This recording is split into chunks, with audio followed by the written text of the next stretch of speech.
모두의 예상과 달리 우크라이나 전쟁은 포병 중심으로 전개되고 있습니다. 이는 우리가 알던 현대전 교리와는 전혀 다른 양상으로 미사일 전력과 공군을 중심으로 국방력을 다져왔던 세계 열강을 당혹해 하고 있습니다. 이번 우크라이나 전쟁만 봐도 러시아군은 개전 초 수백 발의 정밀유도 무기를 사용해 우크라이나의 핵심 시설을 타격했지만 우크라이나의 방공망을 완전히 제압하는 데 실패했으며 매복 공격을 감행한 우크라이나군의 기습에 전쟁 첫 수일 만에 수백 대의 전차와 차량을 잃어야 했습니다. 이제 전쟁은 장기화되었고 두 나라는 서로의 자주포를 이용한 원거리 포격전으로 전술을 바꿔야 했는데요. 이를 통해 현대 전장에서도 포병은 여전히 핵심 전력이며 보다 많은 포탄을 확보하는 것이 전쟁의 승패를 가른다는 사실만 확인시켜 주었습니다. 그리고 대한민국은 이 모든 사실이 이미 예견했다는 듯한 움직임을 보이고 있습니다. 이미 압도적인 포병화기로 지상군을 무장시켰음에도 이에 안주하지 않고 구식 견인포를 개량 포병화력의 증대와 현대화에 가속도를 붙이고 있는데요. 그래서 준비했습니다. 오늘은 대한민국이 새롭게 준비한 포병화기의 태생적 이유와 구체적인 성능에 대해 자세히 알아보겠습니다.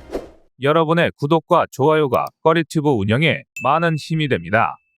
지난해 한 외신은 한국의 신형 자주포 비격을 원하는 나라가 등장했으며 우크라이나 전쟁과 튀르키예의 시리아 침공 등으로 가성비 좋은 무기의 수요가 늘면서 한국이 개발한 중간급 무기인 자주박격포 비격의 수출 가능성을 높게 평가했습니다. 거기에 105mm 차륜형 자주포 풍익까지 거론되고 있는데요. 풍익은 흔히 5톤 트럭으로 불리는 국산 K711 군용 트럭을 차대로 구식이라 평가받던 105mm 곡사포를 실은 형태로 반동 억제를 위한 유기압 장치와 승무원을 보호하기 위해 장갑판을 보강하고 조준을 위한 사통장치 등 자주포를 운용하는 데 필요한 설비를 탑재한 채 세상의 모습을 드러냈습니다. 차체 자체가 전장 7.8m, 전폭 2.5m로 60발의 탄약과 5명의 승무원이 탑승할 만큼 넉넉한 데다 반동 억제를 위해 채용한 우수한 유기압 장치 덕에 단 30초 만에 방열할 수 있으며 재원을 입력하면 자동으로 방열이 되는 자동화까지 이뤄져 있습니다. 이 덕에 3명으로도 아무 문제 없이 사격이 가능한데요. 그래서 나머지 인원들이 기관총을 운용하거나 운전을 할 수 있어 빠른 속사 후 전장을 이탈하는 슈덴스콧 전술을 사용할 수 있습니다. 방열하는 데 수분이 걸리고 사격 후 다시 방열한 포를 차량에 연결하는데 수분이 걸리는 기존 견인포에 비하면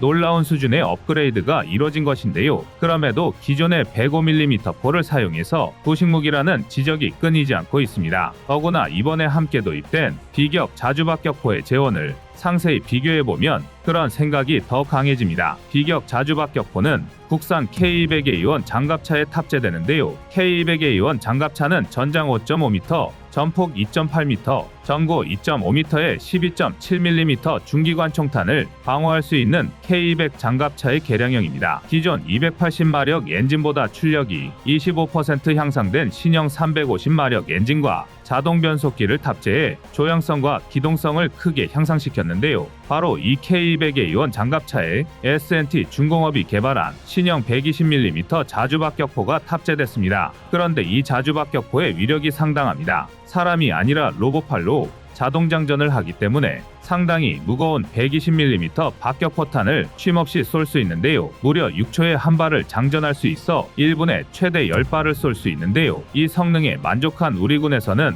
육군의 주력인 기계화여단의 자주박격포를 구식 4.2인치 박격포를 사용하는 K24에서 비격으로 바꿀 계획입니다. 비격의 포탄 위력은 105mm 포와 비교했을 때 2.6배에 달하며 포탄의 파편이 퍼져나가는 살상 반경인 비산범위 역시 105mm 포탄의 최대 2배에 달합니다. 게다가 로켓 추진탄을 사용할 경우 풍익자주포보다 최대 사거리가 1km 더 길 뿐 아니라 360도 회전할 수 있어 좌우 180도 회전만 가능한 풍익자주포보다 훨씬 대응 속도가 빠릅니다. 한마디로 풍익자주포의 상위호환이라 할 만한데요. 그래서 많은 이들이 풍익자주포를 배치해 중거리 포병 전력을 번잡하게 만들지 말고 120mm 자주박격포로 군의 포를 통일해야 한다고 말할 정도였습니다. 하지만 이런 의견에도 군은 뜻을 굽히지 않고 풍익자주포를 전력화했습니다. 여기에는 다 그만한 이유가 있기 때문인데요. 우선 비격 자주박격포는 대당 단가가 무려 30억 원으로 너무 비쌉니다.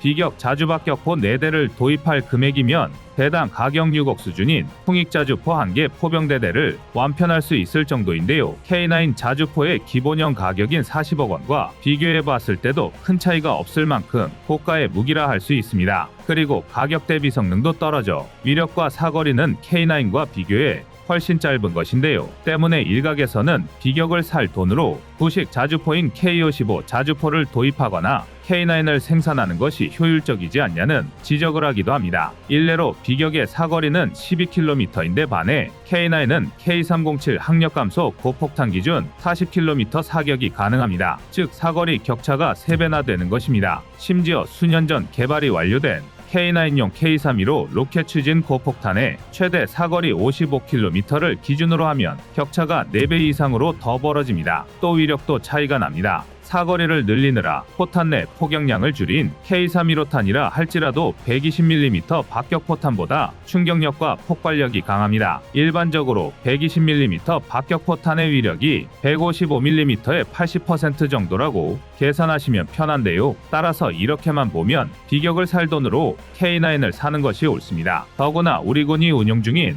105mm 자주박격포의 노후화가 상당한 수준이라는 것은 이미 널리 알려진 사실이죠. 그런데 여기서 문제가 발생하는데요. 단가를 낮춘 120mm 자주박격포라 할지라도 우리 군의 수요에 맞춰 500문 가까이 제작한다면 그 차이가 눈덩이처럼 커져버립니다. 더구나 대당 40억 원이라는 K9의 가격은 기본 차체 가격일 뿐 여기에 각종 센서와 자동장전 장치가 탑재되면 배보다 배꼽이 커지는 상황입니다. 또한 K9이 갖는 부피와 무게도 전장에서 걸림돌로 작용할 수 있습니다. K9은 발당 40kg을 웃도는 155mm 포탄 48발과 각종 장약을 탑재하고 있으며 길고 두꺼운 포신과 방탄판을 견디기 위해 엔진을 키우면서 덩치가 커졌습니다. 구체적으로 포신을 포함한 전장이 12m에 전폭 3.5m, 전고 3.3m에 전투 중량이 47톤에 달합니다. 또 MT유사의 1000마력 엔진인 MT881KA500 디젤 엔진을 탑재했음에도 불구하고 그리 빠르지 않습니다. 반면 비격 자주박격포는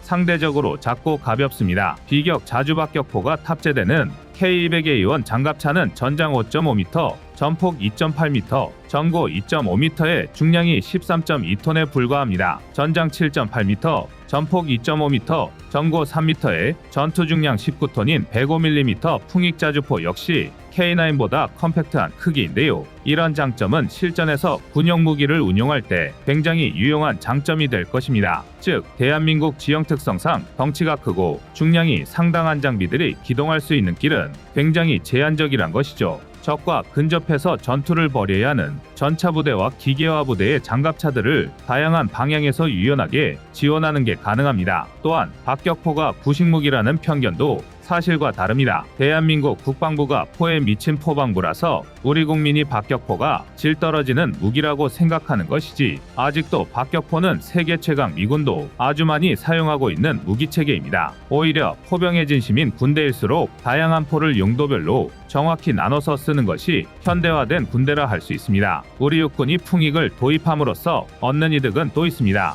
현재 보유 중인 340만 발에 달하는 재고 탄약을 활용할 수 있다는 것인데요. 따라서 비격이 아무리 훌륭한 장비라 할지라도 한정된 예산을 효율적으로 사용해 군을 현대화하기 위해서는 풍익을 도입하지 않을 수 없습니다. 물론 그렇다고 품질이 떨어지는 싸구려 무기로 국군을 무장시켜야 한다는 것은 아닙니다. 우선 두 포 사이에는 엄연한 용도 차이가 있습니다. 전술의 뜻 풍익자주포는 최대 1분의 10발, 지속해서 3발 사격이 가능해 발사 속도가 더 우수합니다. 이에 반해 비격은 최대 1분의 8발을 사격할 수 있고 지속 사격으로 3발을 쏠 수 있는데요. 이렇게 보면 별로 차이가 안 나는 것 같지만 10대 이상의 차량이 일제 사격을 하면 이야기가 달라집니다. 1분 사이에 20발의 탄을 더 쏟아부을 수 있다는 이야기입니다. 일격이탈이 중요한 현대 포병전에서 발사 가능한 한 발의 포탄 차이는 생각보다 큰 의미를 갖고 있습니다. 두 자주포는 정확도에서도 차이를 보이고 있습니다. 그리고 결론적으로 정확도 역시 차이가 큽니다. 일반적으로 박격포는 탄두 중량을 늘려 위력을 강화하는 데 유리하지만 정확도 면에서는 강선포가 더 낫습니다. 같은 거리에 같은 지역을 동시에 사격할 경우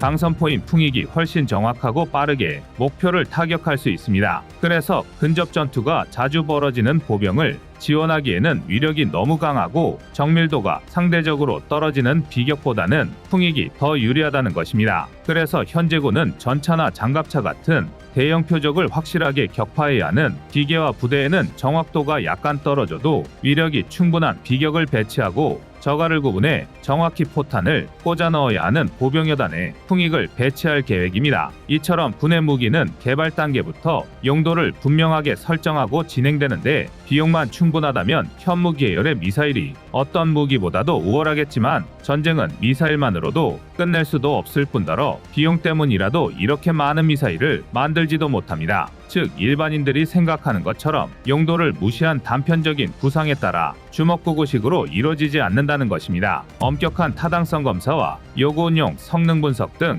수단계에 걸친 철저한 검증과 전력 계획을 거쳐 우리 군이 할 수 있는 최대한 합리적이고 현실적인 결정에 따라 군의 장비를 증강합니다. 이번 우크라이나 전쟁을 계기로 세계 각국이 한국의 방산무기에 많은 관심을 보이고 있는데요. 따라서 우리 역시 구형포를 재활용한다는 비판보다는 새로운 진화를 노리는 우리 군의 노력에 많은 응원을 보내야 할 것입니다.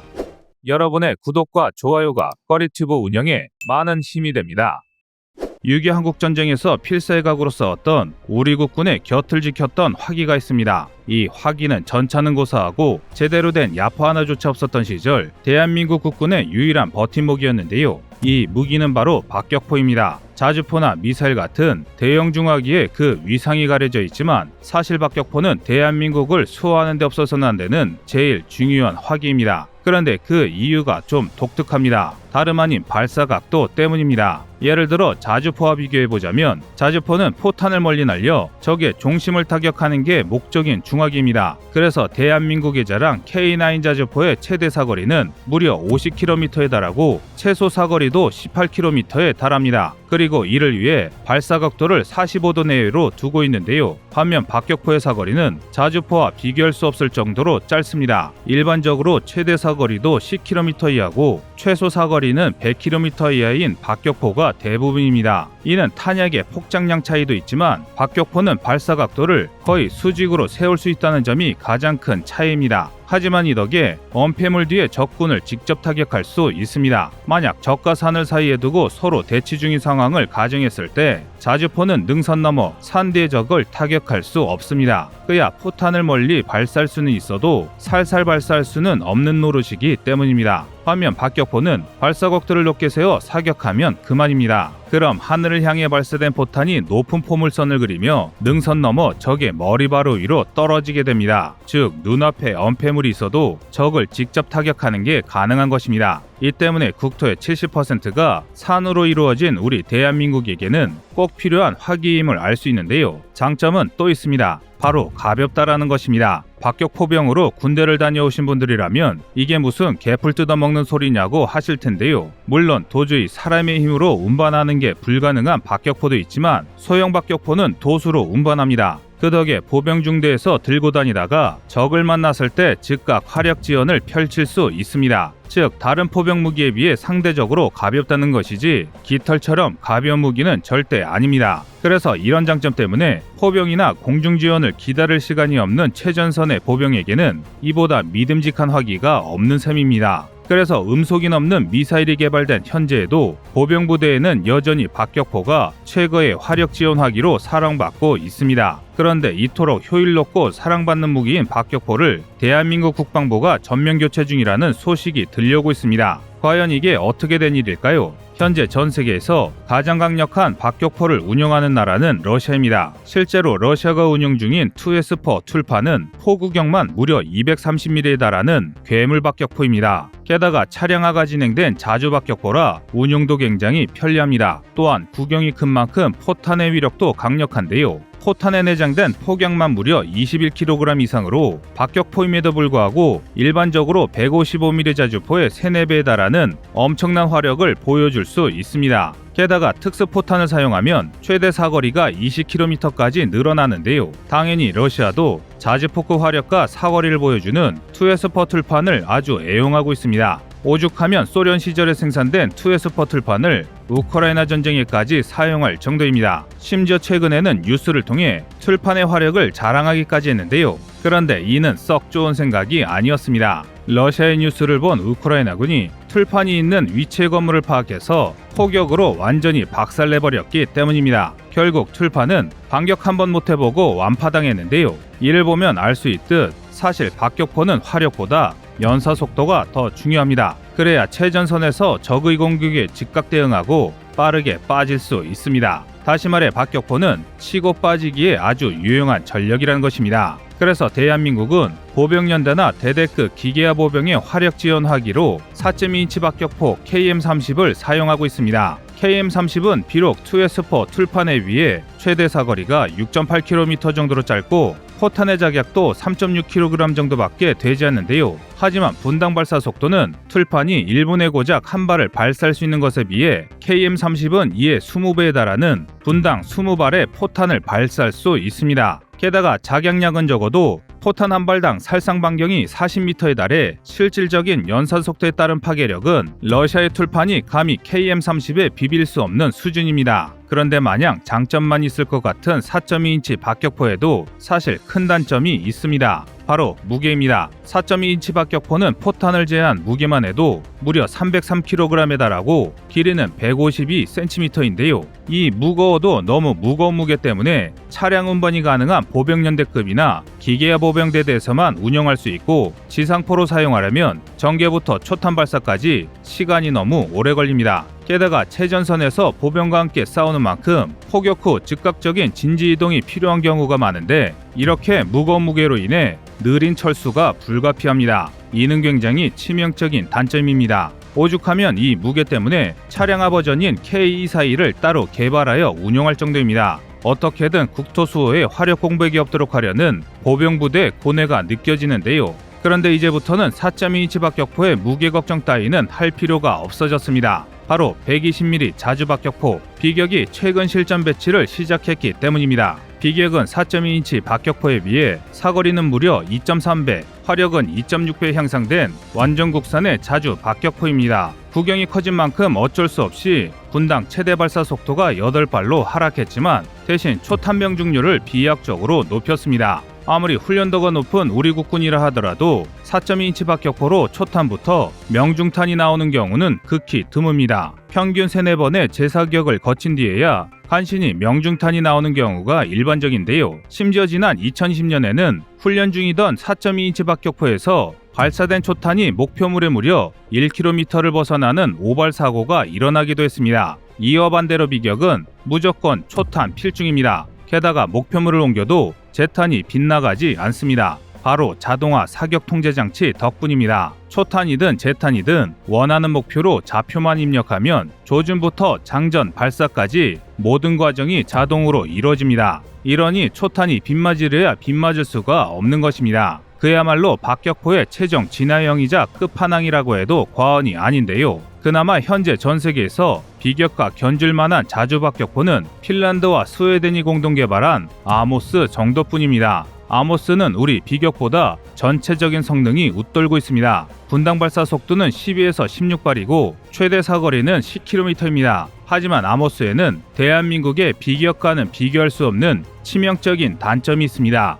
바로 비싸도 너무 비싼 가격입니다. 아모스 한 개 추정 가격은 무려 90억 원에 달합니다. 박격포 주제에 우리나라 K9 자주포의 2배가 넘는 금액인데요. 반면 대한민국의 비격은 한 대당 가격이 30억 원 안팎으로 알려져 있습니다. 아무리 고속박격포라고는 하지만 화력 지원 화기인데 90억 원이라는 가격은 상당히 비싼 금액입니다. 그런데 비격이 이토록 훌륭한 무기라고 해도 워낙 자주포와 비슷한 외형이다 보니 크게 와닿지 않는 분도 계실 수 있습니다. 그도 그럴 게 사실 우리에게 익숙한 박격포는 도수운반과 사격이 가능한 60mm 박격포 KM181과 81mm 박격포 KM187인데요. 하지만 안타깝게도 두하기는 그 도수운반이라는 한계점 때문에 단점이 너무나도 뚜렷합니다. 현재 60mm 박격포 KM181은 보병중대 화력 지원화기로 사용될 만큼 가볍지만 그만큼 화력이 약하고 사거리가 짧습니다. 그리고 81mm 박격포 KM187은 현대전에서도 충분한 높은 화력과 사거리를 갖추고 있지만 도수운반하다가 병사들이 먼저 지쳐 나가 떨어질 정도로 무겁습니다. 게다가 두하기 모두 1980에서 90년대부터 우리 국군의 제식 화기로 사용될 만큼 노후화와 정확도 문제가 극심해졌습니다. 오죽하면 똥포라는 악의적인 별명까지 따라붙을 정도인데요. 그런데 대한민국의 방산기술력이 결국 이마저도 해결해냈습니다. 바로 최신형의 81mm 박격포인 KMS-114 개발에 성공한 것입니다. KMS-114는 기존의 81mm 박격포에서 사거리를 대폭 향상시켜 최대 사거리가 6.3km에 달하고 최소 사거리는 75m에 불과합니다. 또한 무게도 기존보다 20% 감축해서 도수운반의 어려움을 최대한 줄였습니다. 특히 세계 최초로 박격포에 사용 가능한 사격 통제 장치를 개발해서 기존 6분이나 걸렸던 초탄 발사 시간을 무려 절반인 3분으로 줄여 획기적인 단축에 성공했습니다. 게다가 최근부터 시행된 전 육군의 차량화로 KMS-114는 60mm 박격포의 자리를 밀어내고 4세대 중대지원화기로 실전 배치 중입니다.